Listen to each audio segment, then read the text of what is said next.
di sini saya beserta kelompok saya akan menjelaskan tentang bencana alam gunung meletus. Nah, jadi gunung meletus bisa terjadi karena adanya tekanan di dalam magma di dalam bumi. Nah, pada awalnya batuan yang ada di dalam bumi meleleh karena suhu panas dalam bumi sehingga menjadi magma yang memiliki gas. Nah, magma yang terkumpul dalam satu area disebut dapur magma. Seiring waktu, area dapur magma terkumpul dan terisi oleh magma dan gas. Nah, sehingga gas tersebut membuat gelembung-gelembung yang pada akhirnya menjadi tekanan yang sangat besar, sehingga magma tersebut akan keluar mencari jalan seperti celah-celah ataupun jalan keluar ke permukaan bumi seperti gunung. Saat gunung berapi meletus dapat berupa lava cair dan abu vulkanik ataupun batu panas. Salah satu contoh letusan gunung berapi berada di negara Islandia. Nah, jadi negara Islandia merupakan sebuah negara yang memiliki banyak gunung berapi karena letaknya berada di dua lempeng besar, yaitu lempeng Eurasia dan lempeng Amerika Utara yang saling berjauhan.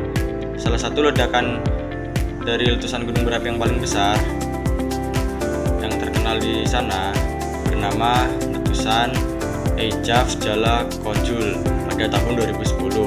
Nah, ledakan tersebut mengganggu penerbangan yang ada di Eropa. Jadi di sini saya akan menjelaskan tentang studi kasus nyata tentang Islandia, negara maju, dan Indonesia. Jadi di Islandia itu di Semenanjung Reykjanes, Islandia pada tahun 2004 itu terjadi beberapa kali letusan dalam waktu singkat sekitar 3-4 bulanan.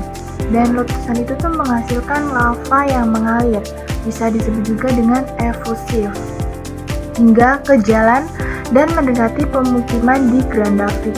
Bahkan lava tersebut merusak infrastruktur seperti pipa air panas, dan listrik. Dan aktivitas itu sudah bisa diprediksi karena adanya gempa dan penumpukan magma sebelum erupsi, sehingga warga itu sempat dievakuasi. Namun untungnya minim sekali korban jiwa dalam kejadian gunung berapi tersebut. Dan kondisi ini tuh sangat berbeda dengan Indonesia. Karena apa? Karena di mana letusan gunung berapi di Indonesia itu mengeluarkan abu dan awan panas, sedangkan di Islandia tadi mengeluarkan apa? Ya, mengeluarkan lava. Dan di Indonesia ini tuh lebih parah ya, sehingga itu beresiko tinggi terhadap masyarakat. Dan kejadian utama letusan besar itu terjadi pada Oktober sampai November 2010. Itu paling kejadian utama dan kejadian paling besar gitu ya. Dan penyebab tekanan magma dan gas itu tinggi dalam gunung. Di sini ada strategi adaptasi dan mitigasi. Yang pertama itu ada negara Indonesia, di mana masyarakat di lereng Merapi atau Kelut sering menggunakan kearifan lokal untuk memahami tanda-tanda alam sebelum erupsi. Lalu adanya konsep hidup harmoni dengan gunung berapi karena ada tanah yang subur untuk pertanian meskipun berada di zona bahaya. Lalu ada simulasi evakuasi.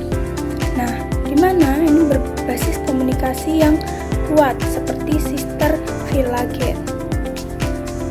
Lalu di negara Islandia, di mana negara Islandia ini memanfaatkan energi. Islandia beradaptasi dengan mengubah ancaman vulkanik menjadi sumber daya melalui energi panas bumi yang memenuhi sebagian besar kebutuhan listrik negara. Nah, ada juga relaksi cepat, di mana masyarakat terbiasa dengan evakuasi total jangka pendek seperti yang terjadi pada penduduk kota nelayan Grindavik yang dievakuasi dengan hitungan jam. Oke teman-teman, jadi di sini saya akan melanjutkan pembahasan mengenai bagaimana bencana ini terjadi, lalu dampak sosialnya dan ekonomi, mitigasi dan adaptasi yang dilakukan. Jadi saya di sini akan menjelaskan yang pertama itu proses terjadinya. Dimana bayangin aja ya teman-teman, seperti botol Sprite itu di dalamnya ada banyak sodanya kan. Jika dikocok dia itu di dalamnya mengandung gas soda yang jika dibuka itu akan dia meledak gitu, sama seperti gunung. Nah, di dalam gunung itu mengandung banyak sekali lava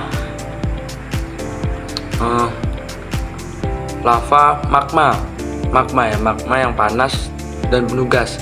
Nah, gas ini itu yang bikin tekanan di dalam gunungnya itu semakin besar sampai akhirnya meledak, keluar ataupun mengalir ke permukaan.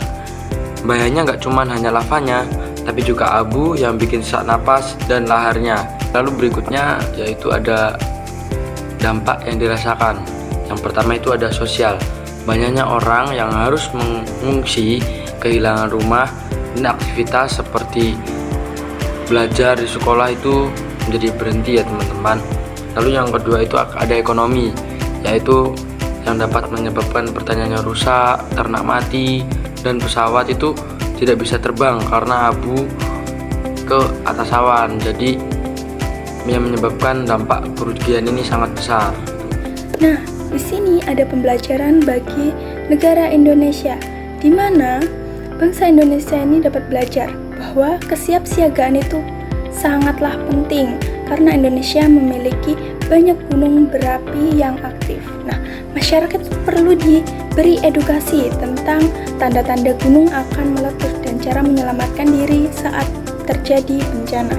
Lalu pemerintah juga harus memperkuat sistem peringatan dini agar warga bisa cepat mengungsi. Selain itu, kerjasama antara pemerintah, sekolah, dan masyarakat perlu ditingkatkan supaya penanganan bencana lebih teratur. Dengan persiapan yang bijak, dampak letusan gunung berapi dapat dikurangi dan keselamatan masyarakat lebih terjaga. Dan di sini saya akan merefleksikan dari bencana gunung berapi tersebut. Jadi iman itu membantu kita dan tetap kuat dan untuk tidak putus asa saat menghadapi bencana. Dengan iman, kita percaya bahwa Tuhan itu tetap menyertai dan punya tujuan terbaik untuk kita. Jadi kita itu bisa tetap punya harapan dan tidak mudah menyerah dan tidak mudah putus asa. Kesiapsiagaan bencana bisa jadi wujud iman karena kita tidak menyerah dan tidak pasrah. Tapi juga kita harus berusaha melindungi diri kita sendiri dan orang lain. Misalnya dengan ikut evakuasi, membantu sesama, dan mengikuti aturan keselamatan. Itu menunjukkan kita bahwa kita itu peduli dan mengasihi orang lain.